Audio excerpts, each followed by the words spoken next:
Hey, Leafs family, what is up? This is the Leafs Convo podcast. I'm Norman James. I'm so glad that you picked this particular episode of the show to listen to because you're going to have fun, you're going to be informed, and we're going to bring incredible value to your amazing lives. You know, Mike Augello is standing by. He is itching at the ready to weigh in on tonight's winner-take-all contest from Ricoh Coliseum, Stars Marlies. Victor gets the AHL championship, the Calder Cup, but we know there's much more at stake than simply a championship for the Toronto Marlies. We'll talk about that. Plus, say John Tavares and the Leafs get nowhere near each other come July 1st.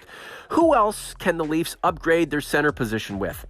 Mike just tossed out a name on social media that's generating disruption and controversy. I love it. And if this actually came to fruition, it would be really cool. And personally, I'd go nuts because I know him and have a long association with him when it comes to junior hockey. Oh, Jim Lange, legendary broadcaster and author, will also drop into the podcast to play Forgotten Leafs. It's going to be so much fun. Are you ready to go? I'm ready to go. Mike's ready to rock. Let's Leafs Convo right now.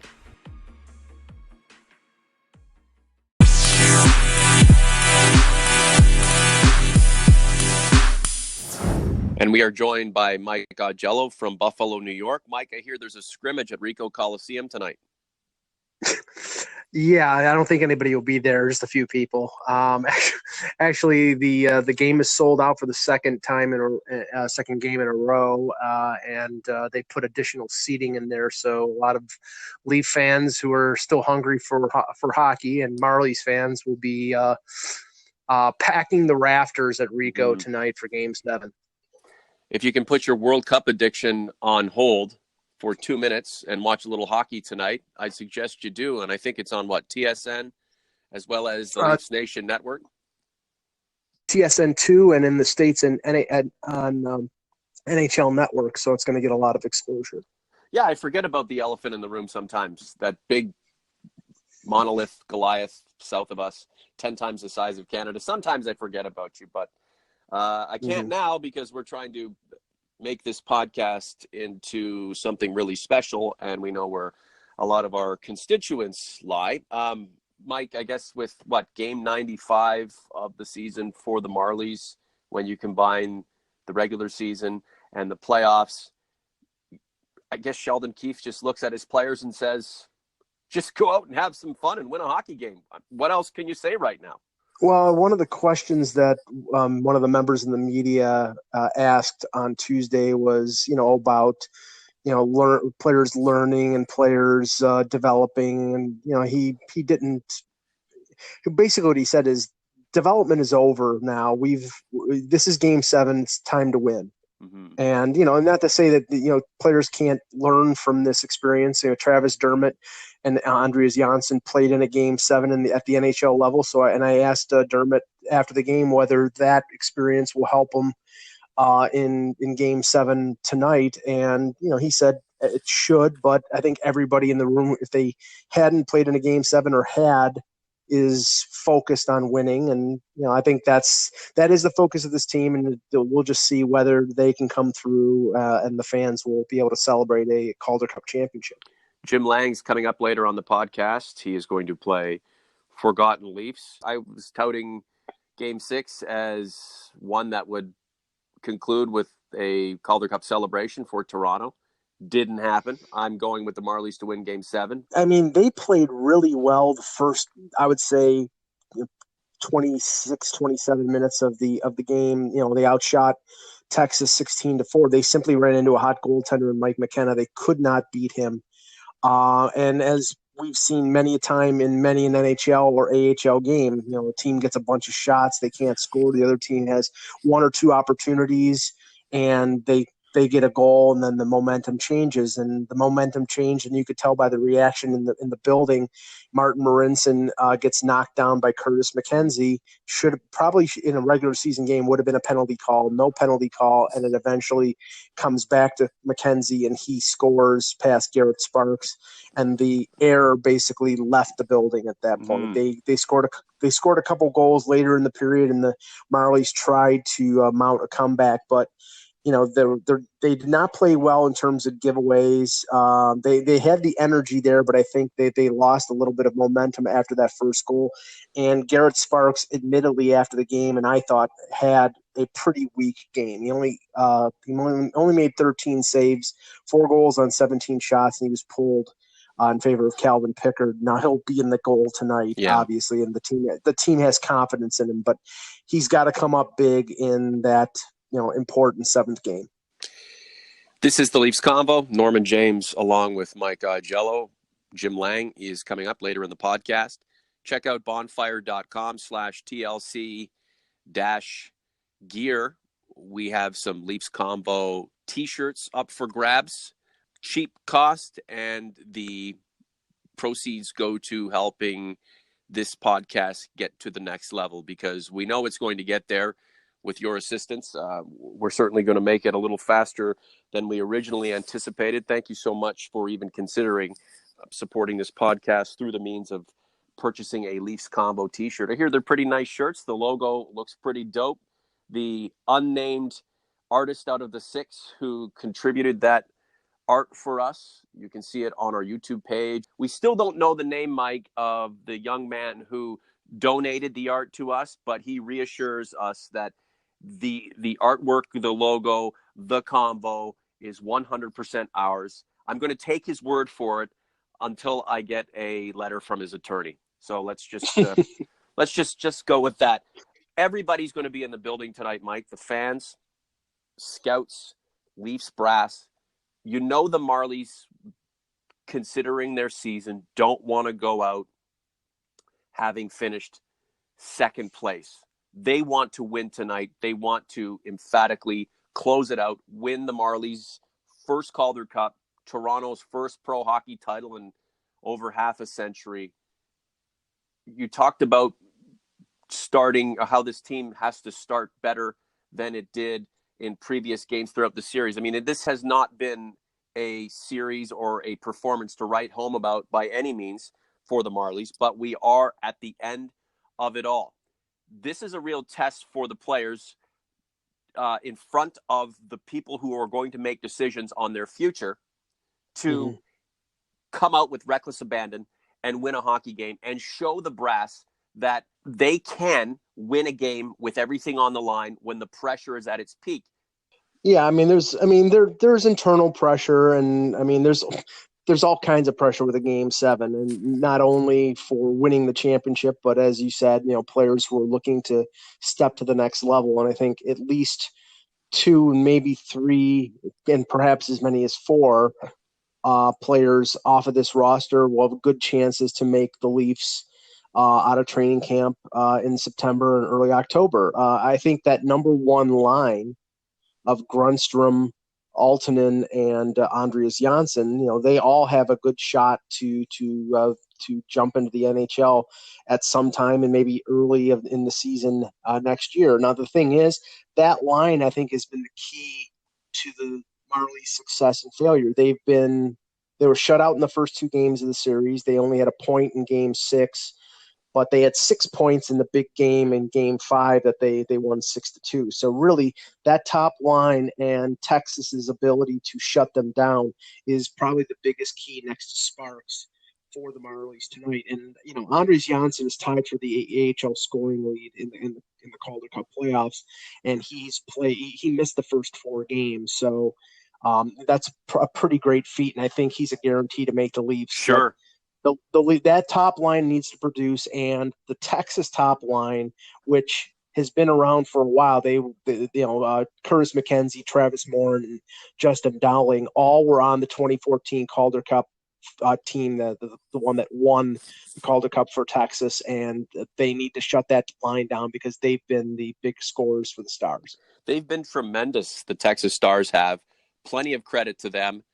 I still think they're the second best team in the AHL, and the top spot belongs to the Toronto Marlies. So the Marlies can punctuate that status tonight with a victory. I know a lot of people will be watching on TSN and the Leafs Nation network here north of the border and down in the United States on the NHL network. It's going to be a lot of fun at Mike Augello in Buffalo, New York, Norman James in London, Ontario. hockey historian for the Sudbury Wolves, Mike Comito, is going to join us on a podcast in the very near future. Plus, Markham Thunder goaltender extraordinaire Erica Howe just won the Carlson Cup and visited Parliament Hill a couple of weeks ago. And I'll add that next week before the draft, before I leave for Dallas on Wednesday, we will have a segment with Russ Cohen, who's a co-host on SiriusXM's Hockey Prospect Radio, and we'll ask him about the focus of the Leafs with the 25th pick if they do keep it, which I think is sort of in doubt, but where they will focus their attention with the 25th pick. I believe it'll be center, but it probably will be the best player available based on the pick being in the latter part of the first round. So we'll have a little segment with him as well. This is a bi-national project, right, Mike? You and I have been working together for over a decade now. If we are a beacon of international cooperation, Michael, and I appreciate hands across the Peace Bridge. What about was it Anthony Masiello? Who was the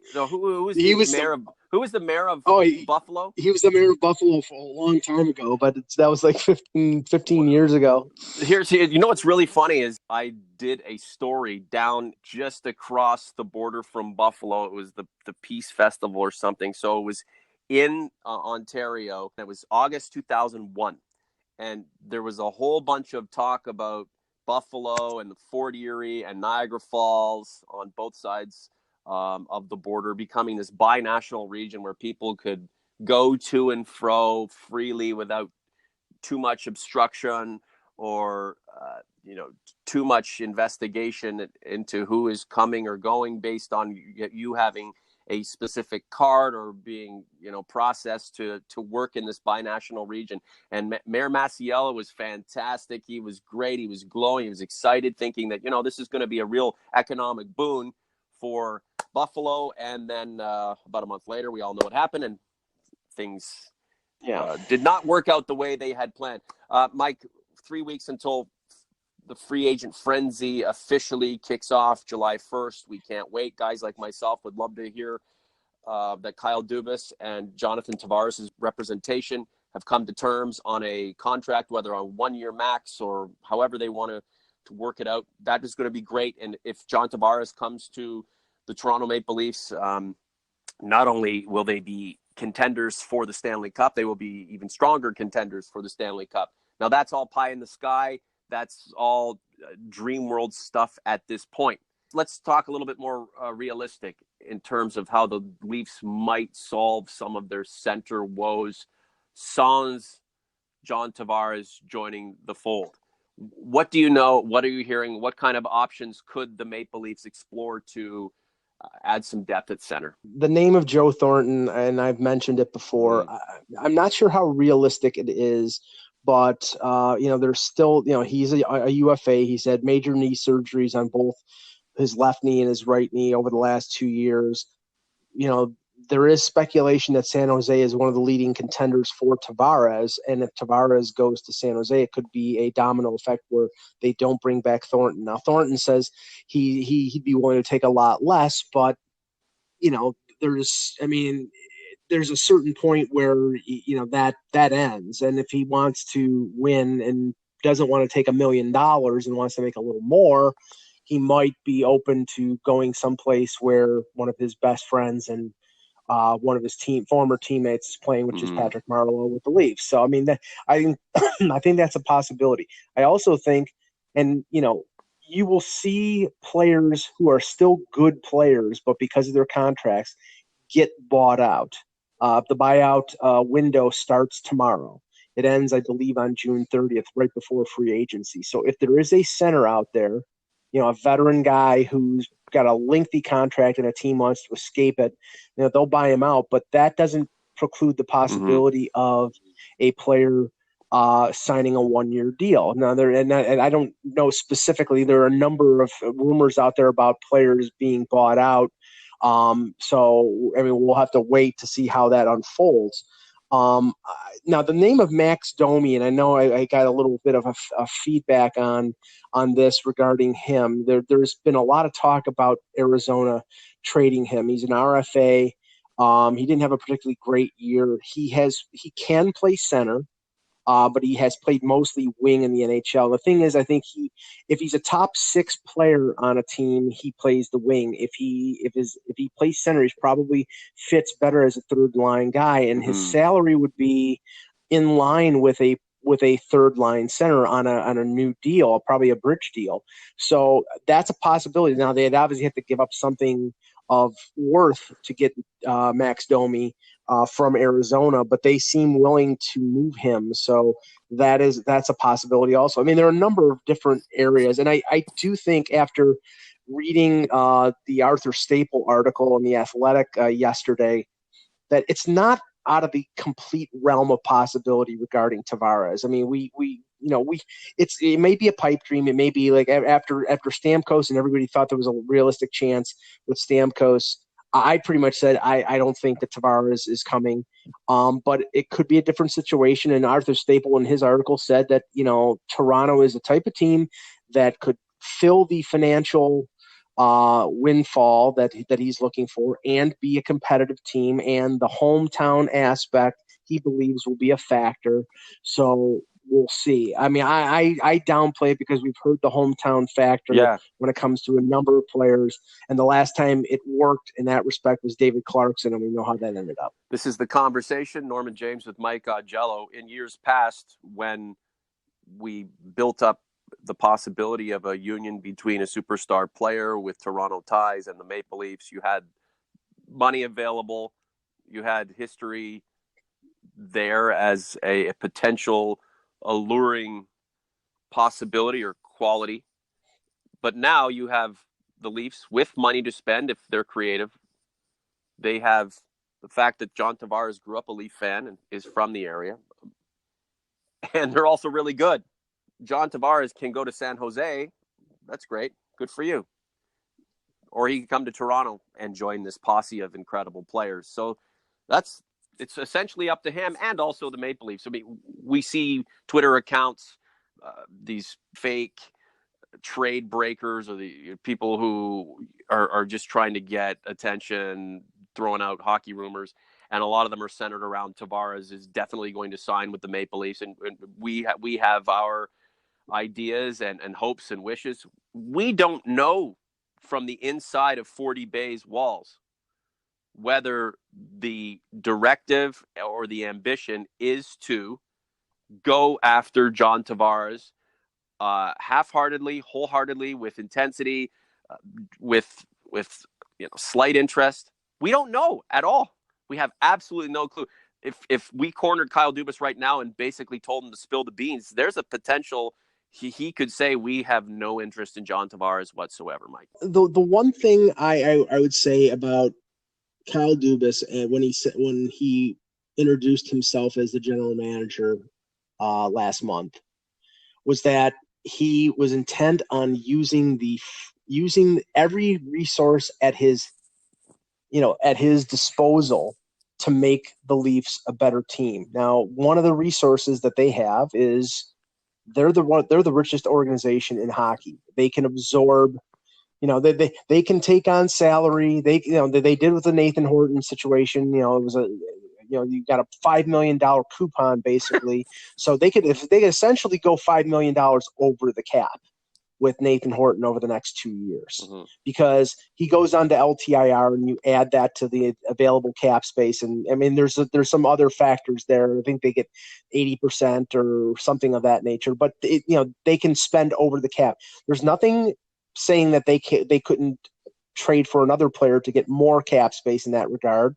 And there's nothing saying that they can't do something regarding Tavares, as they similarly tried to do with Stamkos, which apparently was not cap circumvention. Getting Canadian Tire and other companies in there for advertising agreements and things that are extraordinary away from the cap. So those opportunities for players coming in are not available in San Jose, are not available in other venues. They are available in Toronto, and I do think that the Leafs will be proactive in finding other ways and finding all the little nooks and crannies to add players and to fit things under the salary cap, and we know that Brandon Pridham and now Lawrence Gilman being added to the management staff will be looking for those little nooks and crannies to be able to squeeze players in. So I think that proactive outlook is going to help them. Maybe not in Tavares, because it really, in the end, it matters where he wants to go. But in other situations, it will help the Leafs add talent down the road. Great stuff, Mike. Nathan Horton, that is, without a doubt, a forgotten Leaf. Thanks a lot. Thanks, Norman. Jim Lange is up next. Have you seen our new logo yet? It's terrific. It has an old school retro vibe to it. Now, if we only knew who sent it to us. A big thanks to Anonymous from Toronto, who gifted the Leafs Convo with its newest branding representation. Whoever you are, Anonymous, we're grateful. See the logo anytime on our YouTube channel.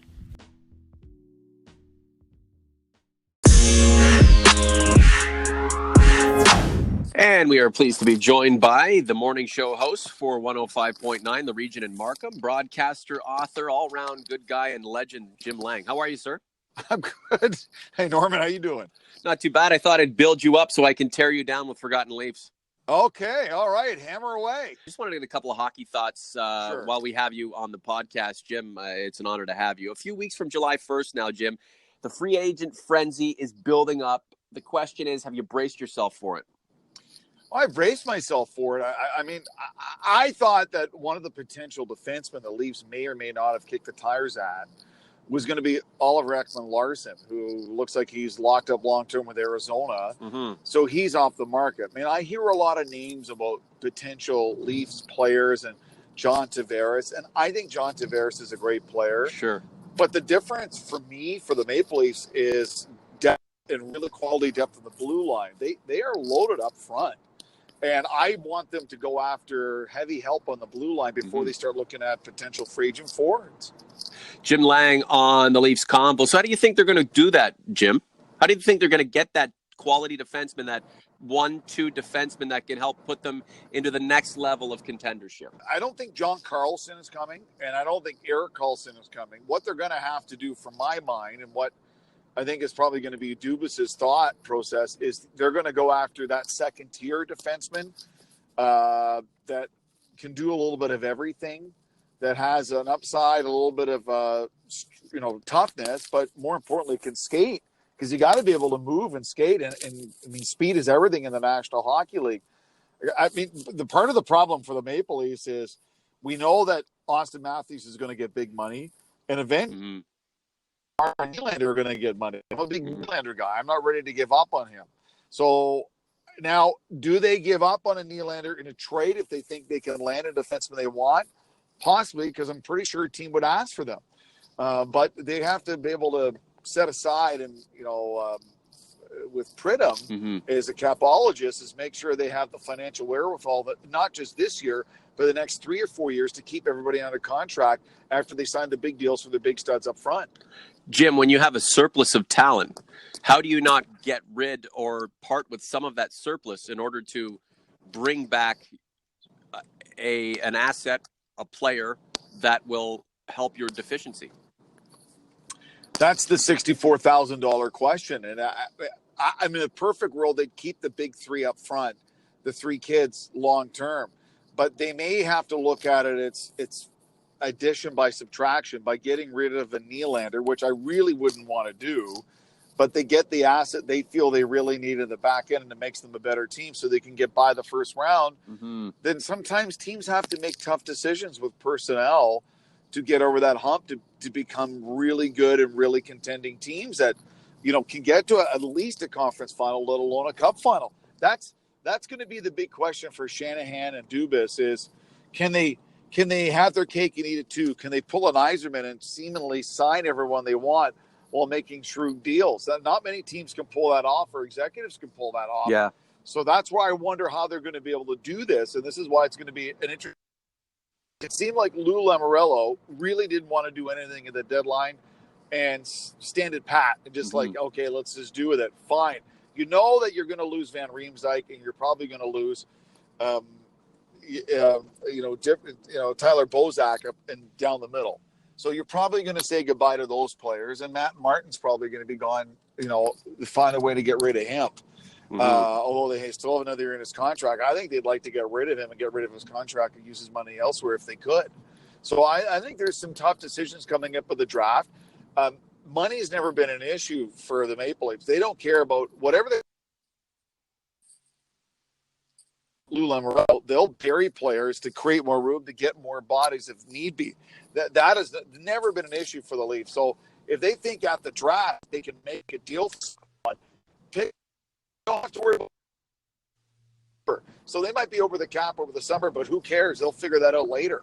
Look, the ascent of this Maple Leafs team has been pretty impressive to this point, but the goal, Jim, as we know, for Brendan Shanahan and his collaborative team is to get to the level where they can ultimately compete for the Stanley Cup and win it. I mean, it's been 51 years since 1967. That's an infamous date. Interestingly enough, the Toronto Marlies might be able to win the Calder Cup tonight. I mean, it's either do or die this evening and end that drought somewhat.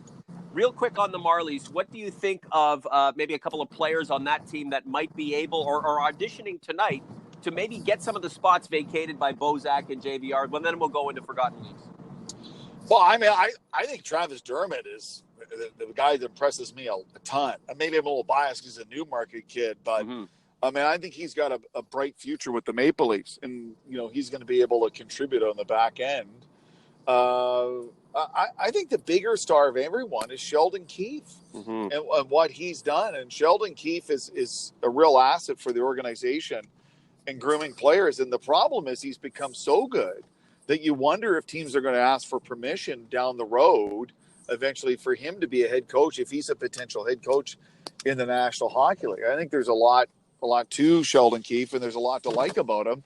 And, whatever happens, I like how they've gone about what they've done with the AHL farm team, Norman, is they're using it. It's a lot of young guys, a lot of learning. And what Tampa did years ago with their AHL team with Syracuse is build a mindset, a system, a pathway to the big team. Like this is the kind of player we're trying to groom, and this is how we expect you to act and play when you get to the NHL. That's what they did in the NHL, and it translated to the Tampa Lightning. And you can see that's what Mike Babcock and Shanahan wants with the Maple Leafs and the Marlies, that this is how you're going to be with the Marlies. And eventually when you become a Maple Leaf, that's how you're going to act and play. And that's what we want as well from the organization. Absolutely. Jim Lange is our guest on the Leafs Convo. Jim, thank you so much for imparting that incredible hockey knowledge on us, and promise that you'll come back and do a podcast with me in which you and I get into the depths of the curiosity that you showed Ty Domi and Wendell Clark in helping to write their books. Because I'd love to. Yeah. I don't know how you wouldn't just get lost in their stories and forget to write or type this stuff down. But let's get on to Forgotten Leafs now. So the concept here is famous NHLers, obscure Maple Leafs. Gus Katsaros went 1 for 2. Mike Augello thinks he's 8 for 8, but I had to kind of help him along with the question. So you get the premise. Let's get started. He joined the Maple Leafs for 8 games in 2004, picked up 6 apples, played 4 games for the Buds in the playoffs. Spent 15 seasons with another team, compiling close to 600 points, so you can guess that he was a defenseman. He went 13 picks after Wendell in that 85 draft at the Convention Center. Played 15 seasons with another team, and the other team is pretty big in the news right now. Was it Glenn Wesley? Ooh, no, I'll give you another crack. He's not North American. So he was just picked up late in 2004, like literally a couple of weeks left in the regular season. Defenseman. He had 6 assists. He's a 600-point defenseman in the NHL. Played 15 seasons with another team, East Coast. You're Lume? Oh, no. I have to go with Calle Johansson, my friend. He went 14th in the 85 draft. And remember, they called him over. Pat Quinn called him over in 2004. He played 8 games. That was when Ron Francis joined the team. Glenn Wesley. Yeah. I love that. I love the Glenn Wesley answer, though. Oh, my goodness. That's amazing. All right. You know what? I'm going to have you back on for Forgotten Leafs. We have one more for you, but I just love this. the second question is, this player also came out of the 85 draft, played 1,100 games in his career, played 87 with the Maple Leafs from 2000 to 2001. For his career, over 2,800 penalty minutes. He was drafted in the 85 draft. I think he went 11th overall. 1,100 career games, played 87 with the Leafs from 2000 to 2001. He was a tough guy. Big, tough, 2,800 penalty minutes. Kind of talk like this. Dave Manson. There you go. I had to do the impression. As a matter of fact, one of my favorite memories of Dave Manson, he was in Chicago. They were at Maple Leaf Gardens. There was a fight. He got kicked out of the game, and something happened, but Gary Lehman got involved with the player, and he came back on the ice, skated by the linesman to get at Lehman, and I thought Lehman was going to die. Yeah. I don't know if you remember that night, but Manson, when he would lose it, it was scary. Yeah. Unbelievable. He's among the great tough guys of all time who've played for the Maple Leafs. And we're not just talking about Dave Tiger Williams and, Clarkie could throw them better than anybody. Owen Nolan, nobody wanted to fight him. But let's not forget Dave Semenko played a season for the Leafs, and he was actually a question of forgotten Leafs. Jimmy, we got Brian Marchment, too. Oh, Brian Marchment. Marchment, absolutely. And his son Mason doing pretty well with the Toronto Marlies right now, and former Erie Otter. What a team. What a player factory that was. Listen, we got to go. Thanks so much. Thanks, Norman. Jimmy, we'll talk to you soon, okay? Will do. Take care. Bye-bye.